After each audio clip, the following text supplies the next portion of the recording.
the chat, and we'll answer them down below. So today, we're going to be going over AI's data infrastructure. This is 3 buy now picks, 2 to watch, and 1 moonshot. I'm going to breeze over this, but if you want these slides to follow along, the phone number is in the pinned comment. This is a website that's fully optimized for your phone or for desktop that has all the exact same slides. That way you can keep them with you forever. You also will be, if you do text, you will be prompted also for a full 15-page guide that does basically elaborate on the things we talked about here and also gives all of the price points and targets for all the things that for all the 6 picks that we talk about. There also are 3 bonus sovereign AI picks, so companies that will benefit from the sovereign AI revolution. But I'll talk about more of that later. But we think this is a very valuable guide for you and everyone else. All right, so let's get started. All right, the transition from legacy data centers to AI factories will be worth trillions of dollars in capital expenditures. That's a quote from our Lord and Savior, Jensen Huang. And look, I'm going to start with a number that's going to sound impossible. Right now, as we speak, there are data centers consuming 132 kilowatts of power per server rack. And for context, that's enough electricity to power 100 homes per rack. And these facilities have thousands of racks. Just think about that data consumption. 5 years ago, a server rack drew only 5 to 10 kilowatts. And we've increased power density by 1,300% in half a decade. But here's what nobody is talking about. We didn't build this infrastructure to store more cat videos. No, we built it because artificial intelligence doesn't just retrieve information. It manufactures intelligence in real time. And Jensen Huang breaks the AI revolution into 5 technical layers, and so do we. And if you've seen our prior episodes on layers 4 or 5, you know that we actually have the exact same setup, which was convenient when Jensen launched this. But today, we're diving into layer 3, which is the data infrastructure layer. And this is the management and processing layer that turns raw chips into AI factories. And here's the investment Wall Street is completely missing. It's the entire world is compute constrained. There isn't enough AI processing capabilities to meet demand, not even close. And that's the real bottleneck to this entire AI economy. And I'm going to show you 6 companies today that solve it. All right. Before I tell you about these 6 AI companies, let me explain to you why you should listen. Here's the uncomfortable truth. 97% of stocks underperform the S&P 500 over time. That's 97%. And most investors chase every shiny object, but we do the opposite. We only invest in the 3% of companies that don't suck. I'm Joe Markman, and I'm from Markman Capital Insight. We've been doing this for 25 plus years. My father, John, won the Gerald Loeb Award, and that's the Pulitzer Prize of financial journalism. He also happens to have 2 Pulitzer Prizes as well, and he invented Microsoft Stock Scouter. And this was the first online stock screening tool exclusively for the DIY retail investor. Markman Capital survived the dot-com crash, the 2008 financial crisis, and the 2022 COVID market meltdown, successfully pulling our clients' money out of the market before all of those events. And we have over 10,000 elite investors that follow our research through our several different newsletters. And here's the bottom line. We don't chase hype. We find the rare companies that actually win. And today, I'm going to show you why layer 3, the AI infrastructure, contains some of those rare 3% of companies that Wall Street is completely missing. The entire world is compute constrained. I'm going to repeat that again. The entire world is compute constrained. From Fortune 500 companies to sovereign nations, everyone is competing for limited AI processing capabilities. This fundamental scarcity creates unprecedented investment opportunities for companies and who control access to these computational resources. So for today, I'm going to be going over 6 picks. 3 of them you should buy now. 2, you should watch for better entry points. And 1 is a moonshot that can make early investors a fair amount of money. And let me tell you what changed everything. For 20 years, data centers were digital warehouses. Netflix stored movies on servers. You clicked play. The server sent you a file. And Facebook stored photos. You opened the app, and it retrieved them for your timeline. It was simple storage retrieval. You put something there, you ask for it, it comes back. But AI doesn't work that way at all. When you ask ChatGPT a question, that answer didn't exist 5 seconds ago. It was manufactured in real time using parallel processing across thousands of graphic chips working in perfect coordination. We went from digital libraries to digital factories, and factories have very different infrastructure requirements than warehouses. Think about the difference between a grain silo and a steel mill. Both are massive industrial buildings, and both store raw materials. But steel mills need blast furnaces, conveyor systems, precise temperature controls, and enormous amounts of power. That's the transformation happening right now in data centers. Traditional server racks are 5 to 10 kilowatts. Modern AI racks require 100 to 132 kilowatts. And you can't just add more servers to an existing building and call it an AI data center. You need industrial grade power infrastructure. You need liquid cooling systems. You need entirely new building architectures. It's not just a simple plug and play on the old model. No, you need entirely new everything. And the Mag 7 have committed around $650 to $680 billion so far in total capex just for 2026. Amazon alone, $200 billion. Google, up to $185 billion. Microsoft, $145 billion. Meta, up to $135 billion. And Tesla, $20 billion. And this is up 70% from 2025 for AI-specific buildouts. And we thought last year was crazy. They're all committing tens of billions to what they call AI factories. But here's what creates the investment opportunity. Building this infrastructure will take years. And the companies that already have compute capabilities, they control the spigot while everyone else is building pipes. And here's where layer 3 gets fascinating from an investment perspective. You can't just bolt 100,000 graphic chips together and expect them to work. No. You need orchestration software, the conductor that turns individual chips into a unified supercomputer. Imagine trying to coordinate 100,000 violinists playing the same symphony simultaneously. If you miss a beat anywhere, the whole performance would collapse. And that's what layer 3 software does every microsecond. The software needs to be able to handle GPUs being down or any other non-synchronistic event that could occur while computing. And there are a lot. And this is actually where NVIDIA's real dominance lives. It's not just in the chips. That's layer 4. It's in the software that coordinates those chips. CUDA is the platform that makes GPU programming possible. And we've talked about this many times in our letters and in our past presentations. But they own the hardware and operating system that manages it. And that's what also makes them so essential. It's not just their chips, it's the software. But because these AI applications generate intelligence on demand, these systems need something called test time scaling. Simple questions get quick answers. Complex problems automatically get more computational power. It's like having a factory that can instantly reconfigure its production lines based on what's being manufactured. Managing 100,000 GPUs means something will break every few minutes. The orchestration software must detect failures instantly and route around them without users ever knowing. If there was a lag in your ChatGPT or your Claude longer than the usual thinking, you would notice. And so this software has to account for that. This isn't traditional IT management. It's not at all. This is industrial process controls, more like an oil an oil refinery or something along those lines. It's like managing, or like even a power plant. It's much more demanding. But the output here is intelligence, not a physical item. But now, here's something that most people will miss entirely. In these massive AI clusters, the bottleneck isn't individual chip speed anymore. It's the connections between them. And let's take a moment to pause, think about your brain for a second. Your neurons are incredibly fast, but what makes you intelligent is the 100 trillion connections between them. It's the same principle in AI factories.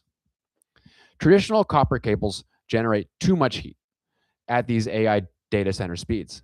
The industry is now rapidly shifting to optical interconnects, which is using light instead of electricity to move data. So now data moves at the speed of light.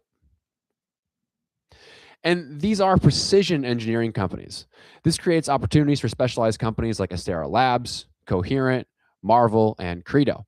They build the smart cables and fabric switches that move data between AI racks with minimal latency. And these aren't commodity products. They're precision engineered solutions with barriers to entry. And we're a fan of Credo and Coherent, and we have in the past been of Marvel within the DCC letter. These are not any of the 6 companies today, but these are worth watching, and we'll probably bring them back into the portfolio at some point soon this year. But we don't think this is where the opportunity is today. The industry learned from past vendor lock-in mistakes, and that's why we're seeing open standards like Ultra Accelerator Link, UAL for short, emerging everywhere. And this allows different types of AI accelerators to work together on the same network. And this will create opportunities for best of breed component companies that just specialize in components. But the real opportunity isn't in these components. It's in the companies that already have functioning AI factories. Because remember, the whole world is compute constrained. So while we're building future compute, the compute that we do have now is in the most demand. And here's where the story actually gets really, really big. Every developed nation has decided they need their own AI infrastructure. They call it sovereign AI. And this national security concern is driving countries to build domestic AI infrastructure rather than relying on foreign cloud providers. And this is from Saudi Arabia to Japan to the EU. Every sovereign AI initiative represents trillions in government-backed investment. I mean, let's think about this realistically. Would you let some other country process all of your emails, documents, or strategic information? Of course not. We would never do that. Especially our government would never do that. I mean, I barely let big LLMs host my personal AI assistant. I've actually got a desktop computer I'm setting up to host everything locally. And that's exactly what is happening with AI unless nations build their own capabilities. So nations must. But here's the key insight about all of this. For governments, this isn't about return on invested capital. This is about national security. And when capital isn't constrained by traditional ROI metrics, spending goes absolutely vertical. Saudi Arabia's public investment fund, Norway's government pension fund, Singapore's GIC, they're all committing massive capital to domestic AI infrastructure. We're talking trillions in government and sovereign wealth fund money flowing into layer 3 infrastructure. And they have patient capital. Sovereign wealth funds invest with decades-long timeframes, providing stable capital for infrastructure buildouts without quarterly earnings pressure. That means the recognition of how much value is being created by some of these companies will take years to be fully recognized within the markets. This is why it's an opportunity now. This also creates additional opportunities for regional champions. This would be like SoftBank in Japan, partnering with global providers. This would be like Deutsche Telekom in Europe, which is building domestic clouds for the EU. Every region will need a local AI manufacturer. But sovereign money moves slowly, and the smart investors are positioning in the companies that already have what governments want to build. And this is what creates the investment opportunity of the decade. Now, the entire world is compute constrained. I'm going to say that a few times. You haven't already noticed. There simply isn't enough AI processing capability to meet demand. Every corporation wants to build AI capabilities. Every government wants sovereign AI, but there's not enough compute to go around. Compute scarcity creates clear winners, and only a handful of companies can solve the global bottleneck in AI processing capabilities. And they're currently trading at software multiples while building industrial infrastructure for the future. All right, I'm going to give you 6 companies that solve this problem, broken into 3 categories based on current valuation and timing. Timing here is the important portion. All right, so first, we're going to do our 3 buy now picks. We have Microsoft, Oracle, and Hut 8. First, let's dive into Microsoft. Microsoft Azure has become one of the world's largest AI factories, and they're manufacturing intelligence for OpenAI, their own Copilot products, and thousands of enterprise customers. Wall Street sees this as simply a software company, simply as Microsoft Office. The reality is they're running one of the planet's most sophisticated intelligence manufacturing operations. they produce floating point numbers. Those floating point numbers are just being used internally by their software. And this is a point I'm going to bring up with another company that's a little more illustrative, but a lot of times these intelligence factors are hiding in plain sight because the customer is themselves. So if you're looking to add more to your current Microsoft positions, or you want to establish a new one, the entry price of $390 is what you should aim for. And we have an 18-month target of $690. That would be a 77% increase from the target, or sorry, from the entry price. All right, second is Oracle. Oracle has quietly become the platform of choice for AI training through their bare metal architecture. While AWS and Google still use virtualization layers that slow things down, Oracle removes that overhead entirely. They call it OCI for short, and it's purpose-built for AI workloads. They have the compute capacity, and it's optimized for exactly what the market needs most. And they're also winning major sovereign AI contracts, partnering with governments globally and leveraging database customer relationships for infrastructure sales. So what does that mean? It means Oracle is already embedded with the world's largest governments and companies. They trust Oracle. This is the big thing here. Trust is going to be huge in this AI age. And since they already trust Larry Ellison personally, or know him personally, they trust his company. Who are these companies going to go to use compute now? Probably Oracle. And also in the future, who are they going to ask to build out their data centers and then manage them? Probably Oracle. So we have an entry price if you want to add more to your current position or start a new one of $134. So wait till it hits that. And then we have a 18-month target of $390. This is one of our largest speculative gainers in this presentation, and we think it'll go up about 191% from our entry. All right, Hut 8. This is our sleeper pick. Bitcoin mining infrastructure that's actually pivoting to AI compute. They essentially already had the industrial power connections, cooling systems, and data center facilities while they were mining Bitcoin. And they turned into an energy infrastructure leader after they secured a landmark 15-year triple net lease for a 245 megawatts of AI compute capacity. And this is at the River Bend campus in Louisiana. This project itself is valued at about $7 billion over the base term, but there's a potential for it to scale to $17.7 billion through expansions. And they're partnering with AI cloud provider FluidStack. And the thing about this deal that's kind of crazy is they actually got Google to be the financial guarantor for this deal. I think it's because Google owns FluidStack, but basically they went from like a credit C company to a credit A plus company backed by Google. So this is what really brought them into the forefront. And they're the ones actually that are training Anthropic's high performance models. And so they basically changed over from cryptocurrency to artificial intelligence, which is crazy. It's the same infrastructure, but a higher margin business. So you're making Bitcoin, and that, depending on the price, can be a pretty high margin business. But you realize that your current infrastructure can make floating point numbers instead of mining for Bitcoin, and the floating point numbers have a much higher margin than Bitcoin does. So our entry price is $45. And our 18-month target is, we have this in the portfolio as well, but this is $65.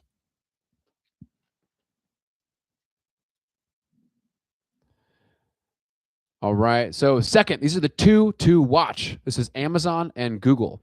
And you must be wondering, what makes them different than Microsoft, Oracle, and Hut 8? Well, Microsoft, Oracle, and Hut 8 are all thought of as primarily software companies and have taken hit because of that perception. The answer is they do make software, but they are also AI factories. It's kind of what I was touching on earlier. Amazon and Google are not thought of this way at all. And so they did not take a hit from the recent SaaS is dead frenzy. And hence why we are watching them for better entry points. All right, first, Amazon Web Services. They control massive AI compute capacity, but they're using it for their own products first. Alexa, shopping recommendations, logistics optimizations, and then they're selling their excess to the market. The business model works, and they haven't corrected in price as much. So we want to wait for a better entry point. This all being said, this is really what we're touching on here. These companies aren't necessarily thought of as pure AI factory plays. And that's because they're not. They're massive, megalithic, Mag 7 companies.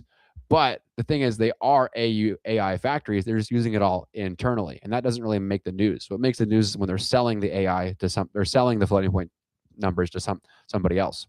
So we're gonna wait for this one to fall a little bit. Our entry price is $195, and our 18-month target is $270.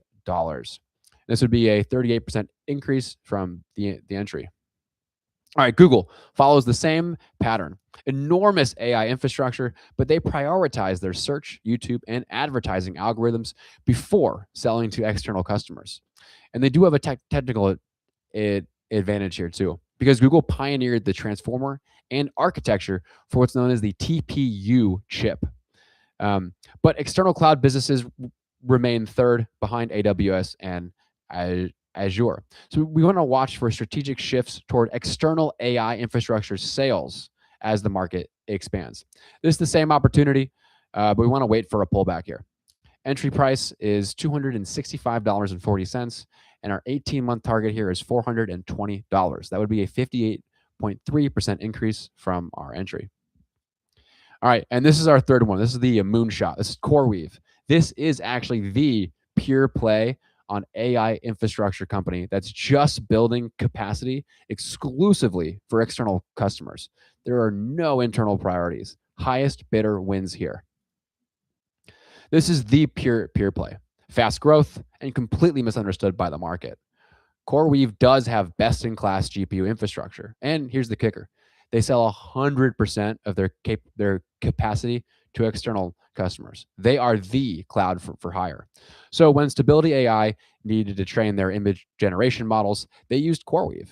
When other startups need AI compute, they use CoreWeave. So their customer base is already fairly expansive. It's most of the generative AI startups. It's Stability AI, which is a massive platform. And there are enterprises which are seeking dedicated GPU clusters. This is a pure sells to highest bidder with flexible customization, with flexible customized configurations per each project. Their growth trajectory is also pretty astounding. They were a startup. They scaled to an IPO candidate that was backed by NVIDIA, and now they're on the open market. This is a high-risk, high-reward moonshot play on AI infrastructure scarcity. And why is this? Because the entire world is compute constrained. All right, so our entry price here is $67, and our 18-month target is $215. This would be a 221% increase from our entry. But keep in mind, the entire world is compute constrained, and they have it and will sell to you at a premium. And here's what Wall Street misses. They see Microsoft, Oracle, Amazon, Google just as software companies. They're wrong. These are AI factories with massive compute capacity. And the capacity is the scarcest resource on the planet right now. Amazon and Google use their compute for internal products first, then they sell the excess. Microsoft and Oracle are somewhere in between, and CoreWeave sells to the highest bidder, flat out. But they all solve the same fundamental problem. There isn't enough AI compute to meet voracious global demand. There's not. Every Fortune 500 company wants AI capabilities. Every startup is building AI products, and every government wants sovereign AI infrastructure. The companies that control existing compute capacity don't have to build. They just have to optimize pricing. And while everyone else scrambles to construct new facilities, they already have it. So let me tie this back to where we started. And for everyone here, this is where we started with the Indian Bard presentation from two weeks ago. When the printing press destroyed the bards, the smart money wasn't in training more human libraries. It was in building the new infrastructure, paper mills, printing shops, and bookstores. And every transformative technology creates infrastructure and investment opportunities. AI infrastructure represents the picks and shovels play of this generation. Layer 3 data infrastructure sits at the critical junction of the AI pyramid. Data infrastructure management sits at the economic center, coordinating everything above and below the AI stack. And the companies that are controlling layer 3, They extract value from the entire ecosystem, from chip manufacturers to application developers. And these strategic positions create sustainable, competitive moats and pricing power across the entire AI value chain. And without this management and processing layer, there are no AI applications, no AI models, and there's no intelligent manufacturing. We don't get any floating point numbers. And the companies that control layer 3 control the entire AI economy. All right, so here's your action plan from watching today. I want you to buy now Microsoft, Oracle, and Hut 8. These are the AI factories that are currently trading like software companies.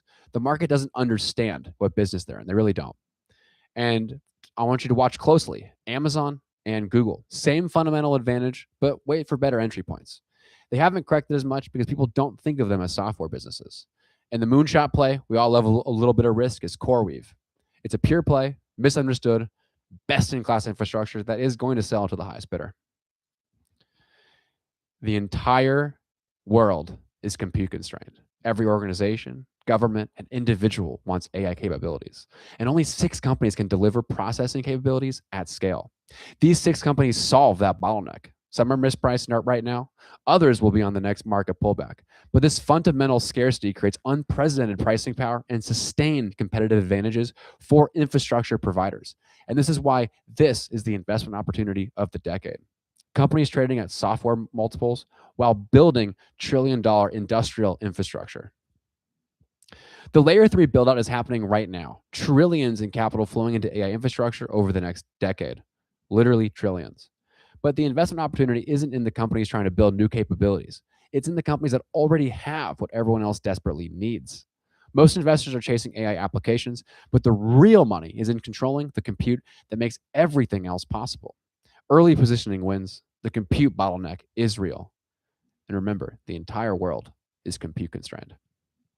So today, we focused on layer 3, data infrastructure, the critical middle layer where AI processing actually happens. But remember, this is part of a 5-part layer framework. And we didn't have time today to cover layer 1 or 2, which is AI applications or models, or layers 4 or 5, chips and energy. But I have recorded detailed breakdowns of layers 4 and 5 on this YouTube channel, so feel free to go back and look at those. You want to watch them to get the complete picture. But here's what I want you to understand about layer 3. We are living through the largest infrastructure build-out in human history. Larger than the railroads, larger than electricity, and larger than the internet itself. The companies I've shown you today aren't just stocks. They're the foundation of the AI economy that will define the next decade of wealth creation. All right, so before we get into questions, I want to make sure you have everything you need to act on this opportunity. If you texted in the number, you've already gotten asked if you wanted the complete guide, but there is a 15-page guide with all the research that went into this presentation, or you can scan the QR code that'll take you to the same place. In that as well, some of you actually probably don't know this, so we have a new Friday letter. It's free. It's called the 3% letter, and it's a weekly email sent out on Fridays where I send you a short email explaining what actually happened in the market. And so you can focus on the top 3% of stocks that actually win. It's a great letter. It's short to the point, and it includes kind of background knowledge that we're thinking of internally. It's things we're watching. It's great letter, and it's free. Layer 3 infrastructure is being built right now. And the question isn't whether AI will transform everything. It's whether you'll be positioned for it. And remember, if you get one thing from today, the entire world is compute constrained. All right, guys, so that's it. If you have questions, please drop them in the live chat on the side. I'll be here for as long as I have questions. I do apologize again for the error on the URL. I promise we're going to get this right. At least this was a different issue this time than last time, but I'm still not happy about it. So we're going to get this right, and this will be a lot smoother going forward. So yeah, so if you have any questions about the AI infrastructure build out, today's presentation, or anything market capital, please drop them in the chat. I see we already have a very topical question about RXRX, which is from our digital options service. We did buy stock in an options service, and it is being held right now for currently at a loss. Hold it. Let's hold RXRX. It is down, but we do think it'll come back. It's a good company, and we may have missed the initial rally that we thought would happen with it, but we do think it's a great company. So please keep holding that. All right. Well, you do have questions. I am here. I do want to. I said this at the beginning of the presentation, but I'll bring it up again here just so everyone else who joined from that point can know.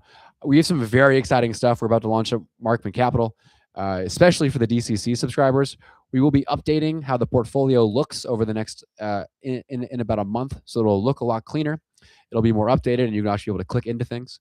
But the most exciting thing that we're launching for Markman Capital, especially for DCC, is a searchable, indexed, completely sourced knowledge bank built off of Obsidian, if you're familiar with that software.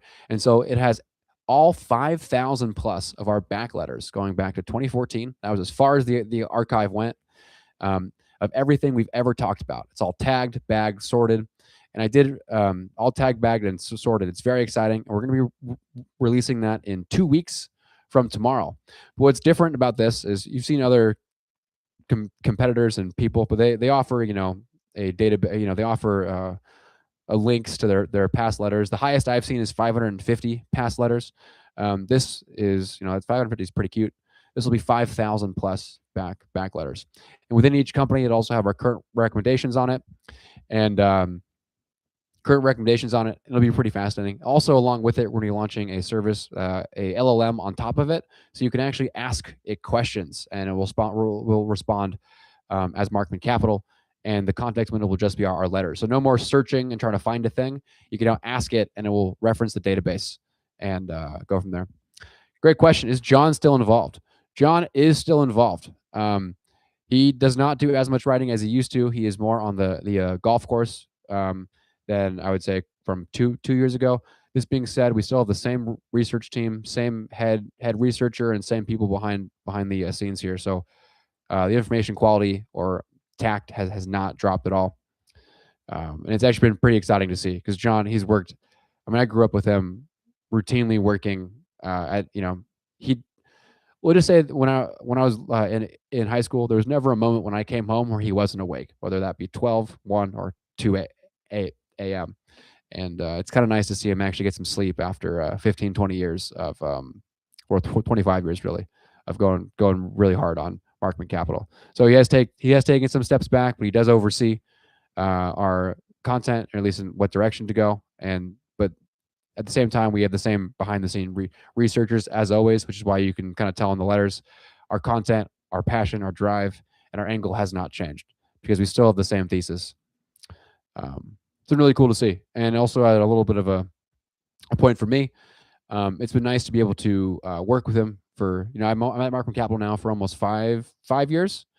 And it's been cool to basically be trained up by him. And now I've kind of taken over more of the behind the scenes operations, which you've seen. This is why we keep having updates and we keep doing things, because we actually have some time to build out, hopefully a better customer experience for everybody. But if anyone has ever any comments, suggestions, or questions, I'm always looking for feedback, positive or critical or anything, just to improve the product, because I and John value all of you so much, and you've been here for, some of you have been here for 25 plus years, so we really, really value. Thank you. Do we have any other questions? Maybe. Well, I have a good one. So it's kind of an interesting situation to go over all these topics, and then to get recommended 6 companies that you've probably already bought into it at some point. You're like, all right, Joe, like, at what point is Markman Capital going to go out on a limb and recommend more companies? Well, the problem is that most stocks suck. And we are trying to maintain investor discipline in buying companies that don't suck. And for us, it takes a long time for companies to reach that minimum barrier of not sucking. And especially in the AI world, especially if you went over in this presentation, is that the entire world is AI constrained, and this new technology really is being locked up by the big players. They've spent the money with NVIDIA. They know Jensen personally, so they get the allocation of all these new chips sooner than everybody else. And the problem is, whenever a new chip comes out, those companies now aren't first in line to buy those new chips. And if you remember from layer 4, our presentation, which is on the chips and hardware itself, right here, chips and memory, it's actually cheaper for companies to buy the new chips than to keep the old ones. It's crazy, right? It's because the new chips are more powerful and consistently use less energy, always. So it's literally fiscally irresponsible for these companies not to buy the latest and greatest. Literally, it's fiscally irresponsible not to buy the latest and greatest. And despite what Michael Burry tweets out every day and tells people what to do on Twitter, he has absolutely no idea what he's talking about. He's saying that the chips actually they lose value over 4 years, but it's not true. We have chips that are 4 years old that are being used in inference and on. These companies keep finding uses for these chips, and inference is a big play there. So we really don't know what the top is, because the whole answer to this whole question is how much compute capacity do we need to saturate the entire market? And the answer is we have no idea. All we know right now is that it's not enough, not even close to enough, not even close enough for the next few years at least. So we don't know. We don't know what the upper bound of compute capacity is, but that's the only thing that could stop this train. It's actually reaching equilibrium in compute capacity. So that's why we stick to these companies. We add more. We buy more into dips because these are the ones that are driving the change, and they are the ones that are creating wealth for their shareholders. Do I like Tesla? I absolutely love Tesla. Absolutely. It's probably one of my favorite companies in the world. And not just because I'm in Austin, Texas. I think everything they're doing is absolutely incredible. I actually demoed a Cybertruck and a Model X. I got the Tesla store to give me overnight demos with them. And I mean, the cars, if you haven't been in one yet, you have to get in one. The full self-driving is bananas, doesn't make any sense. It's literally you're just cruising around and it takes care of you. There's even different settings about how fast you want to go. But let's stay true to this. So Tesla, we actually think Tesla, we're going to launch a promotional series sooner around Tesla, how we think it's actually the best way to get into SpaceX pre-IPO. Because I don't know about you, but I was not cool enough to get into SpaceX pre-IPO, even though most of my friends were able to. And no, I'm not bitter about it, but I was not cool enough. So how can we potentially gain a lot of money and grow our portfolios by the SpaceX IPO? The answer is Tesla, and here's why. This is really deep. If you're into all the Musk lore, this you might not have heard this already, but the reason I like Tesla so much, and the reason my wife and I are personally, despite going as well as the core holders in our portfolio, we're actually putting in money every month into Tesla right now. If it goes below $400, not an official recommendation, but what we're doing personally is because. So let's just say there's actually 4 reasons here why Tesla I think is an amazing company pre-IPO for SpaceX. Because if we believe in Musk's vision to create a Kardashev 1 civilization, which it looks like he potentially actually has the potential to do that. Kardashev 1 civilization is a civilization that harnesses the power of the sun. What we would need is, what SpaceX would need to do this is a lot of solar panels. Who currently creates solar panels in the US? Who's the largest manufacturer? Well, surprise, it's actually Tesla. Tesla has one of the largest solar panel manufacturing facilities and capabilities out of any company in the US right now. So it would make sense that SpaceX would use Tesla to build the solar panels that will go into the satellites built by SpaceX that will eventually blanket the sun. 2, the data centers in space. So the whole prognosis about putting data centers in space is that you can heat and cool the chips more cheaply up there, and also you won't have to worry about local regulations like getting sued. Like that's the biggest hurdle to data centers right now. Is there's actually a bunch of NGOs that have been that are set up to exclusively sue data center expansions. I'm not going to get into that. It's just pretty wrong. And so if you put them in space, you got to deal with any of that. Well, guess what? This is not really well known, but Tesla is building something right now called the Terafab.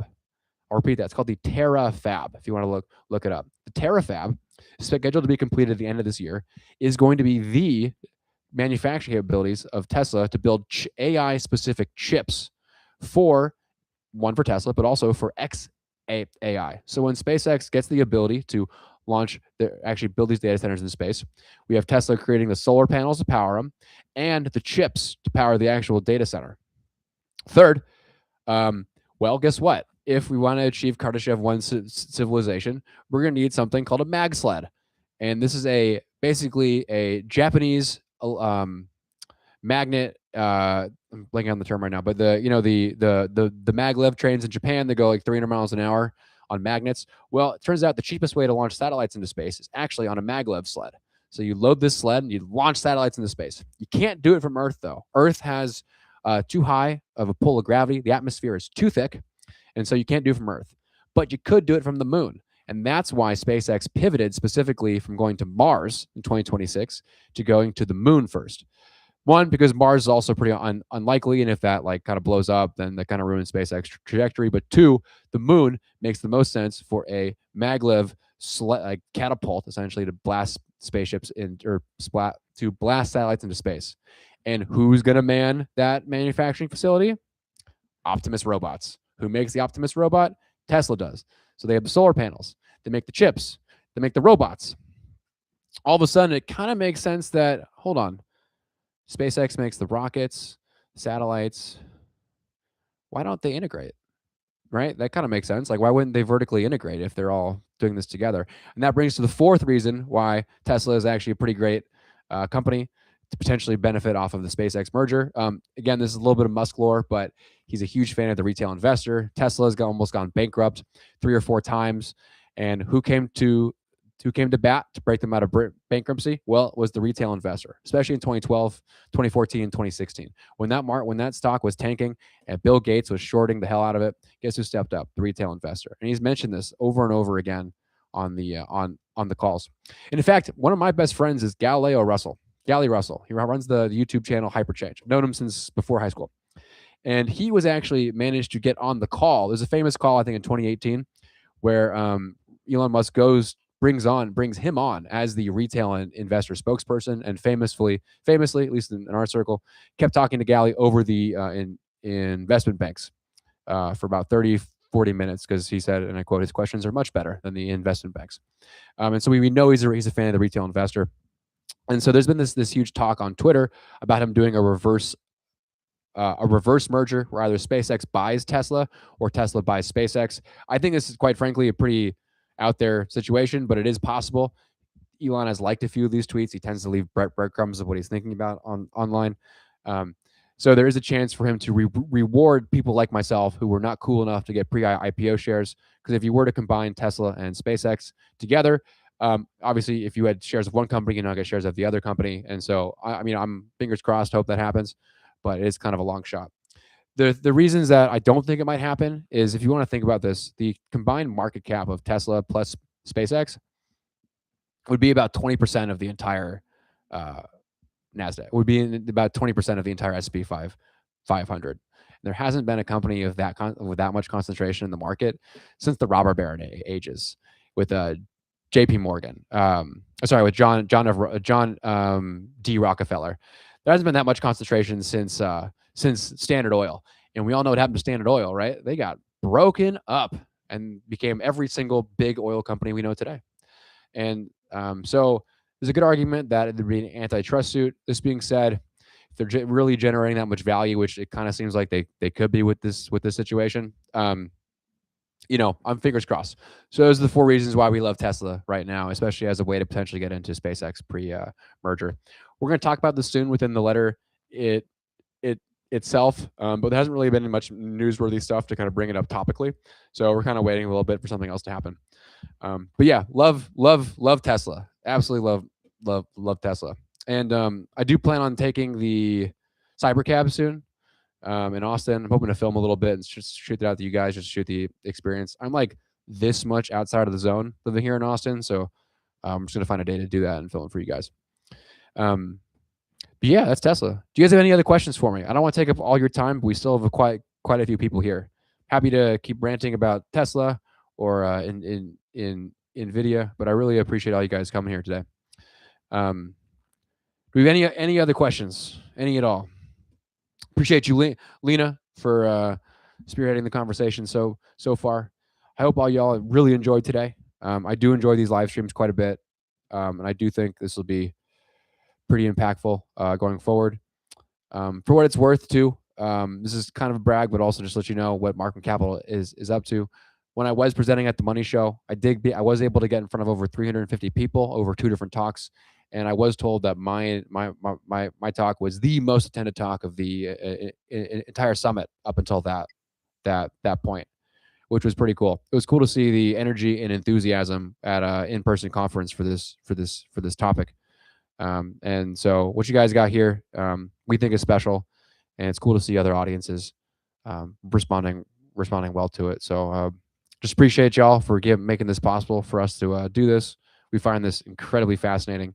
And if there's ever any topics, discussions, stocks, or anything you want us to talk about or make a video about, please reach on out. I am personally behind all emails, all customer service emails. So if you send anything our way, I do see it and I do read it, and I do appreciate everyone here. So thank you so much. Well, if no one has any more questions, kind of out of tips, tricks, and surprises for you guys. We're going to be launching some more stuff soon. But really the focus. Oh, actually, I lied. We actually do have a brand new letter coming out soon. So we're actually launching, this will be in 2 weeks as well. We will be changing over foundational ETFs. It's going to be a new letter. We're very excited about it. It's still going to be the same daily end of market update that you all know and love, but we're going to be adding a portfolio of up to 70 companies there. It's more of a pick and choose of what feels right to you. We are going to have recommended entries and exits for them. But if you were ever a subscriber of our Power Elite letter that we disseminated through Weiss, it was called Disruptors and Dominators. This was by far one of our best performing letters ever. It averages about a 41% gains over the course of the lifetime of it. We've breathed new breath into it. We're calling it Compound and Conquer. And this will be our front end. We're also reducing the price to $97. So it's going to be cheaper than the $299 it's currently priced at. So $97 for the whole year. It's going to come with, out the gate, a booklet of 70 stocks that we know and love, and that we think you should be allocated to your portfolio. We're still keeping the ETF portfolio. That's going to be more of a bonus as opposed to the main thing. And we'll be releasing deep dives into the companies either once to twice a month in these longer essays. So think of these as like dominators of their niche. These are the companies you buy and hold forever. They're the Costco's, they're the Pool Corps, but they're also going to be not all of them will be tech. So this way it'll allow us to give you exposure to companies that are in the 3%, not in tech. Because digital creators and consumers is our tech letter. What's kind of crazy, we've been talking about the digital transformation for so long that our prediction came true from 25 years ago. That the digital transformation swept up every single company in the S&P 500, and now every company is a tech company. So while what we were talking about was niche, it was just the tech investment portion of your portfolio. Now it's the entire market. So what's kind of funny is we started out as a niche newsletter, and now it's basically the broad market, because what we always talked about is the market now. And so we wanted to give an opportunity for investors for people who trust us to go outside of tech, and we're going to be bringing that to you soon. We're very excited for it. It's a good letter. It's a really, really good letter. Yeah, so that's kind of the only behind the scenes thing I got for you now. We're going to have a new front end letter. DCC is going to have a searchable and indexable database for everyone to look at. So it won't just be a search bar hidden behind the paywall. And if you don't know, we do release a free daily letter on our Substack. It's Markman Capital. It's substack.com/Markman Capital. It's a free daily letter. It goes into basically a topical news piece in the tech sector. That's growing pretty healthily. It's a good letter. I highly recommend checking it out. And the other free letter, if you're not familiar with that, is our 3% letter. That is on Fridays. And if you signed up for the either by the QR code or through text for the 15-page booklet, you will be automatically signed up for that letter. It comes out every Friday, and it's by me personally. So it's a fun letter. All right, guys. Well, I don't want to take too much of your time. I appreciate all of y'all for coming here, for sticking through me to the end, and for going through our initial tech hurdle. I promise won't happen again. Well, I can't promise it, but I'm going to do everything I can to make sure it doesn't happen again, because I don't like it, and you deserve better. So thank you so much. Talk to you later.